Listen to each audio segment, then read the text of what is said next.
2 hours ago, Donald Trump said that he had, quote, a great conversation with President Obama today. Those were his words, great conversation.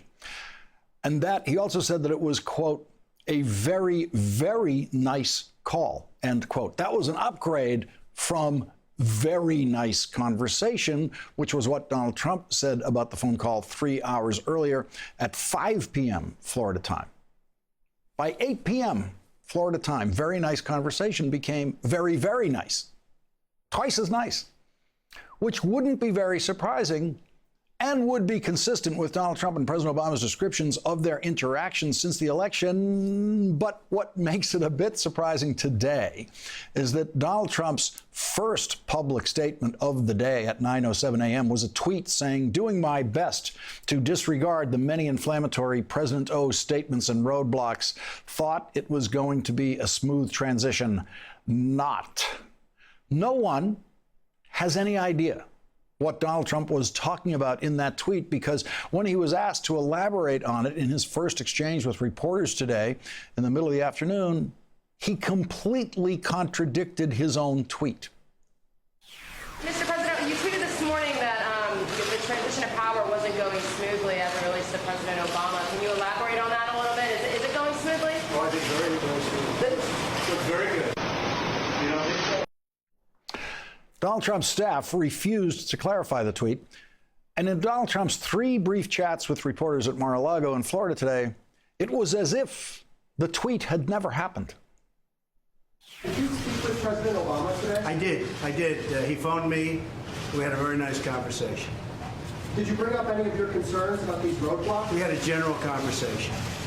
I think the Secretary's speech really spoke for itself, but we had a very general conversation. Very, very nice. Appreciated that he called.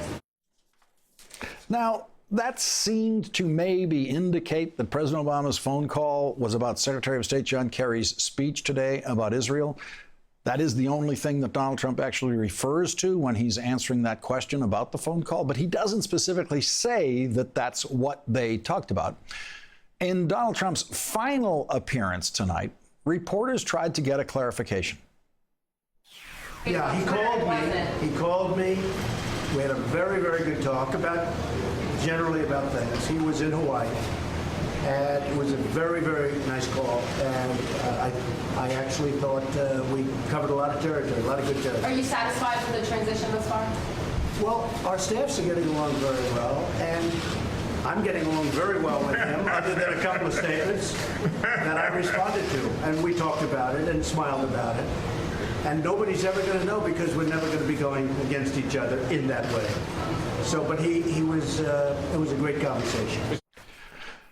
A president-elect's days have always been intense cramming sessions of studying policy briefing books, meeting with policy experts, and trying to staff a government with literally thousands of presidential appointments. And so no president-elect in history has ever used a single minute of that time to meet with the likes of Don King until tonight. Hello, everybody. Everybody okay? Yeah, great, thank you. You all know Don King? Who doesn't know Don King? It's just great to be in America. And now with our leader, we're going to make new day. Make America great again. Does Donald Trump believe that there is a human being anywhere on earth who thinks meeting with Don King is the indication the world has been waiting for? That Donald Trump is now taking his new job seriously enough?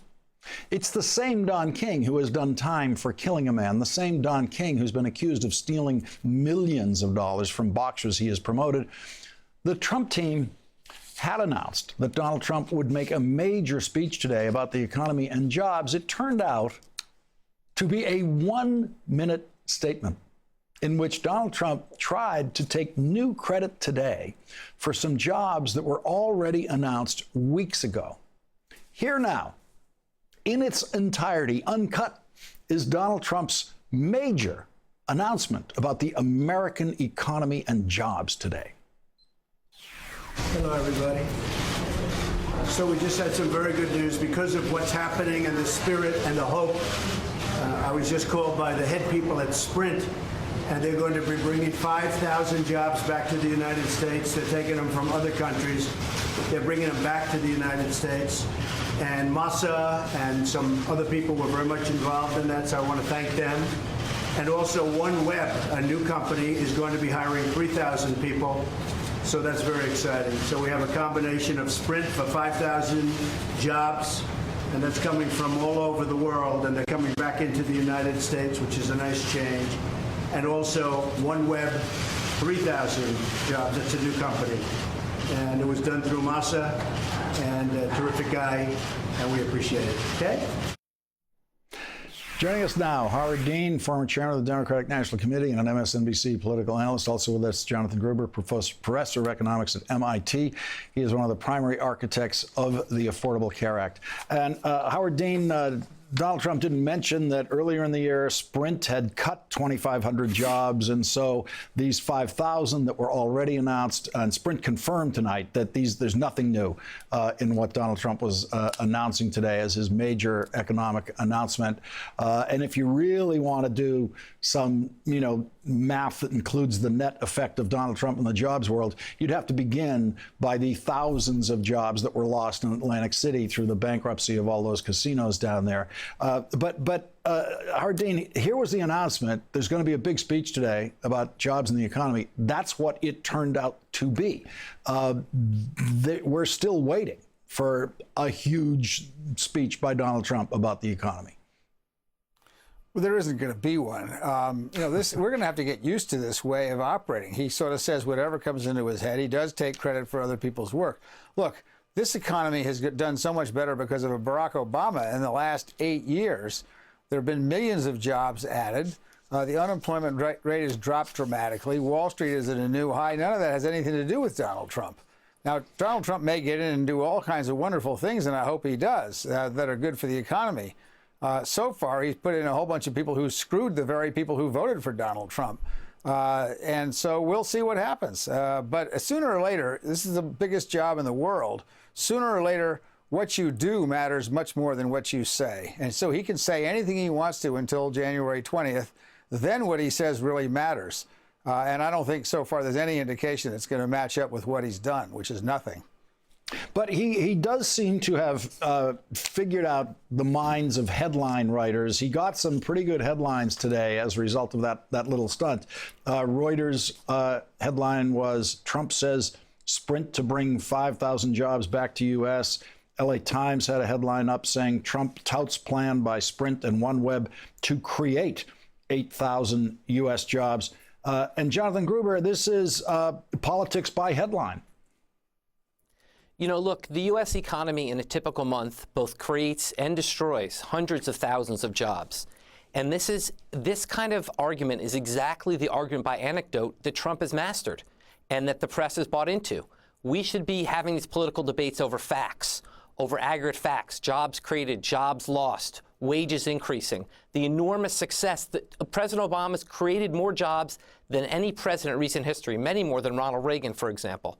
That's the kind of fact we need to focus on, not the kind of anecdotes that Donald Trump uses over and over again to both promote his ideas and to attack constructive ideas on the other side.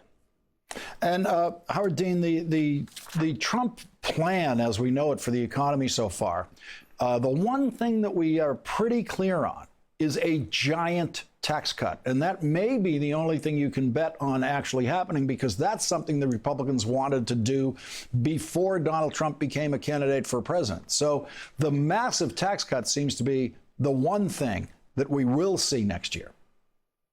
First of all, Donald Trump actually said that Mike Pence was going to run a lot of the foreign and domestic affairs. And judging by the cabinet officials and how right-wing they are, Mike Pence has had an outsized influence on all this.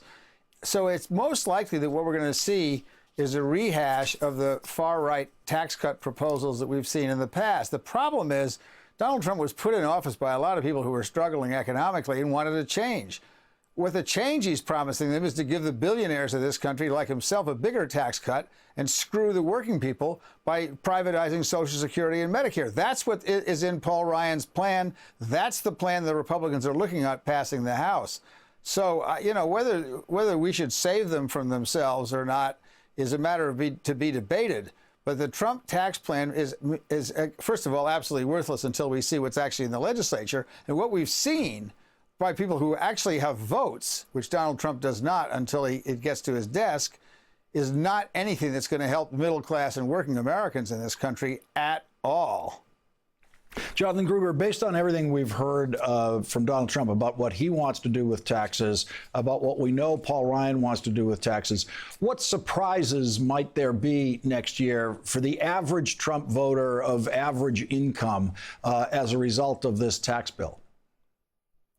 I think what's very interesting about what Trump's going to do is it's very much similar to what George Bush did, which was give an enormous tax cut that was vastly weighted towards the richest Americans, but came along with a small tax cut for most Americans.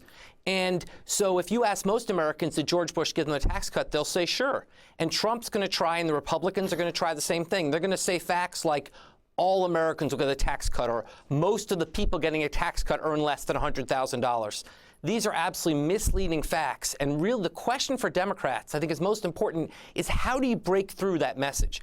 How do you explain, without sounding wonky, without sounding off-putting, that yes, the average American may get a couple $100s back, but their kids are going to be paying thousands and thousands of dollars in higher interest charges because the tax breaks going to the wealthiest Americans? That's the challenge for the Democratic Party, is how to get that message through. Well, we happen to have someone from the Democratic Party with us. Howard Dean, how do they answer that? Well, first of all, I think they have to look at the deficit. All these budget balancing groups in Washington, some of whom are really well funded by fairly conservative but mainstream Republicans, they need to be going after the Republicans for the chicanery. First, if they use dynamic scoring, which is the only way they can even it can conceal the deficit, that's just lying and chicanery and financial BS. If a private company used that, they'd be out of business within 2 or 3 years. And some of them did use essentially some version of that in the private sector, and they are out of business as a result of what happened in 2008. So what we have to do is explain to people that running up more and more money on the deficit is not a way of helping America become great again. We have to become the deficit hawks, ironically, because the one thing Reagan and the two Bushes had in common is they cut taxes and they cranked the deficit up dramatically because they never balance the budget. They cut taxes without cutting programs. I don't think there's a lot of support in this country for cutting programs, including among those people who voted for Donald Trump. He's promised not to cut them. The only way he can cut taxes in that case is to crank up the deficit to some enormous amount of money. And we haven't talked about the nuclear arms race he wants to put on, or the infrastructure, which is even more money. This is completely un-Republican to do this kind of stuff. The Democrats need to be deficit hawks. We need to talk about the deficit and get serious about it. And all those budget balancing groups in Washington funded by Republicans ought to be on our side, because the Republicans are going to do nothing to do anything better about balancing the budget.